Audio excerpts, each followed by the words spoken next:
Hi, I'm Barry and Brandon, and this is a tangent episode. And I can't even tell you what the number. It's actually even the number. It's a letter. I know. J, I, K, something. Sorry, I should have checked. I didn't even check. But anyway, but it is a summer day here in the lovely mountains of North Carolina, and I am thinking about fall. Of course, I always think about fall. I love fall. About this time in the summertime, I'm just tired of heat. Actually, pretty much in June, I'm tired of heat. So, anyway, it is, but it's a pretty day, and it's clear, and we've been getting kind of pop-up showers in the afternoons, which is kind of nice. So, anyway, that's how it goes. But I'm working away on various things. I figured it was about time to do a tangent episode, which is more of a chat, just kind of what's on my needles, what's going on, what am I thinking about. And so that's what I'm doing today. I am, if you don't know already, a stranded color work designer. And I have done a lot of different types of stranded color work, which is different than intarsia, which is different than stranded color work. You've heard me say this a million times. If you've been with me for a while, you will know that there's color work, and then there's stranded color work, and then there is intarsia, which is a form of color work, and then there's like stripes. If color work is the broad title for anything, technically anything that has more than one color in the garment, if you follow that. Pretty much, and of course these definitions are just all over the place. But anyway, that's what I do. I can do, have done some traditional kind of stuff, which is what this is. This is the XOX patterns of traditional fair isle. This is called Wilkins, and it is got 9 shades of, I think it's Supreme. It's Jameson Smith Supreme, which is 9 shades of the sheep. Moorit, which I love. That's the name of the sort of the brownish kind of one. It could go all the way almost to caramel. It's just such a gorgeous color. And then, but I also had to put some red in, because unless you've got sprayed sheep, which is a tag of some sort, you're not going to have red sheep. But anyway, I had to have some dyed red because I like red. So that's the way that goes. I'm telling you this because what I'm doing right now, and I'll tell you what I have been doing, but what I'm getting ready to do right now is take some of my traditional patterns, the ones that I did, I don't know how long ago, a long time ago, for Jameson & Smith, or with Jameson & Smith yarn, let's put it that way, and either rewrite the pattern, to reformat the pattern, because I've changed formats and all that sort of thing, so getting the patterns more up to date, kind of checking, reading them over, making sure they're okay. Wilkins is one of those. That'll be released pretty soon. I finished it and I wanted to sit back and read it one more time through just to make sure it was okay. It has been tech edited, but I just want to make sure that I'm not, and it's definitely been test knitted. Several people have worked on it. I taught this at my retreat at Canoga in January. But this one is, I just want to make sure that when I formatted it, put it in a different format. What? I can't talk this afternoon. I'll put it in a different format. I hadn't left anything out, so it's a pretty long pattern, so I just want to just let it sit for a while. The other one I'm reworking is one that was a request, and what I've been trying to do for a while anyway, is one called Calloway. And Calloway it's also another Jameson & Smith project. It went to a British magazine, 12 years ago, at least 10 years ago. And it's, I never really liked the silhouette of it. I loved, just because I love the colors, the way the charts and things all work together. I like that. But I didn't, I've got it in my hand here, that's why I'm standing here looking weird. But I didn't like the silhouette. In other words, it's too wide on the shoulder, so that it hangs off almost a bat, what they call a bat wing, when it kind of stands out like this. I'm gonna do some shoulder shaping, redoing it with some shoulder shaping using a change of needles instead of doing short rows or anything like that. I kind of I've done that a couple of times and it's worked out nicely. Is just a change of needles here. I also didn't like, it was a little too long. It was, so I'm kind of redoing it. And a lot of my patterns, most of my patterns that I write like this, I write and tell you what the chest measurement on the finished garment is. I mean, if you measured the garment, what the chest measurement is, so that you get your choice of whether you want to make it tight, which would be almost negative ease, or which I don't really recommend much with these things, but with at least an inch or so tight-ish. Then you've got sort of the standard, which is 3 to 4. I guess tight would be 1 to 2 inches, 0 to 1 to 2 inches of a positive ease. I don't recommend negative ease. And then positive ease, 3 to 4 inches is sort of standard. I haven't looked this up, so if I'm wrong, but you're getting the gist of it. 3 to 4 inches for sort of a standard ease, and then 4 to 6 inches for kind of oversized, and more for oversized. This one on me is kind of into the standard to oversized. I mean, it's probably about 5 inches on me, and it's kind of fun to wear because I can wear it with jeans, and it's kind of a nice, sort of almost a boyfriend type sweater. I mean, it's big and it's fun. This little one I'm working on right now, this Calloway. Did I say Callanish? I meant Calloway. If I said Callanish. Callanish is a whole other subject. This is a little bit of a vest slash waistcoat.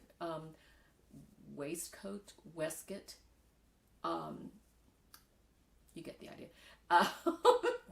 Sleeveless thing. That is a cardigan. Has a steek up the front. Steek is right in there. You'll see that right in there. Steek up the front has all of these beautiful. There's sort of a pale green. There's some purples and blues in there. I just love these colors. So I'm looking forward to it. I'm kind of reworking it, rewriting the pattern, reformatting the pattern all up so that it is a little more, yes, it is in my new format. So that's what I'm working on right this second. Now, that doesn't mean that I am not going to go back to some of my asymmetrical patterns. These are all vertically and horizontally. Why is that doing that? Vertically and horizontally symmetrical patterns. I mean, they're a lot of the traditional Fair Isle patterns.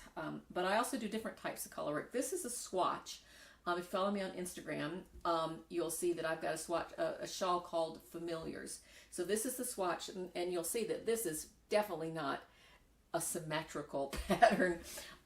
Those are fun for me because I like the output of that. It's a little challenging, but it's fun. And you do it the exact same way. You read your charts from bottom to top, left to right, just like you do any other, stranded color work thing. But this particular shawl is 90¼ inches long and 20½ inches, wide, deep, like this. And you cast on the long edge with a steek, cut it open so that it opens up flat, and then you add things onto the end of it. It is just coming up. We're just trying to get things set up on a website at Elemental Effects, because this is Jameson and Smith. This is Elemental Effects yarn. They're very comparable. This one blooms a bit more than this one does. So, and I may be wrong. I may not have worked it the same way. There you have the palettes are a little bit different. This is a little bit clearer pattern. This is a little bit heathered pattern. This came from California. This, is dyed in California. This is dyed in Shetland. So you got those two things, but it's still beautiful Shetland wool. And that shawl, this is worked on a US 3, and the one I'm working on right now, the Calloway, is worked on a US 3. This is worked on a US 5. So it is a little bit drapey. It's a shawl. It needs to be a little bit drapey.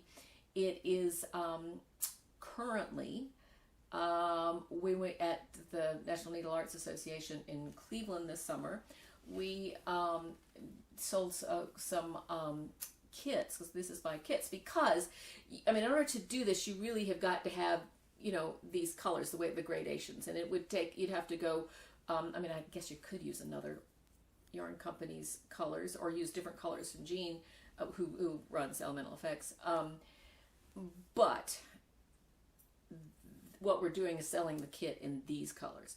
And you get the pattern, you get the kit, can I try that again? You get the pattern, you get the yarn, and you also get access to a series of videos that I did, which walks through putting it together, walks through the pattern, walks through the charts, talks about reading the charts, blocking, also talks about what all you have to do with the steeks and finishing those up to add on the end pieces, all this kind of stuff. So it is pretty comprehensive, and so that is included in the kit itself. I know that if you bought the pattern and then you bought the yarn, it's going to be the amount of the kit. So it's not like you're or maybe even a little less. I think the kit may be a little less. I don't know. Jean's doing all that. We'll work that out later. But still, it's not like we are charging an exorbitant amount. If you bought both, you'd have to spend the money. So, but anyway, that will be up hopefully next week. I'll let you know when that happens.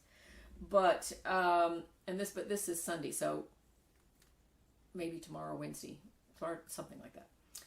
Anyway, this is familiars, and this is the asymmetrical patterns. So we get that. We did some wholesale patterns, wholesale kits during TNA, and that's where my sample is at one of the yarn shops that bought the kits wholesale. Does that make any sense whatsoever? I feel like I'm rambling here. So sorry. Anyway, but that's where it is, and it has big fat red-orange tassels on the end, which are just so much fun to deal with. I love them so much. But the other thing I'm working on is after I finish, or at the same time I'm doing Calloway, and when I get this one re-released, and just watch me on Instagram, we'll put this up, this particular pattern up on Ravelry when it gets rewritten, just kind of re-release it. I've got Callanish, why do I keep saying that?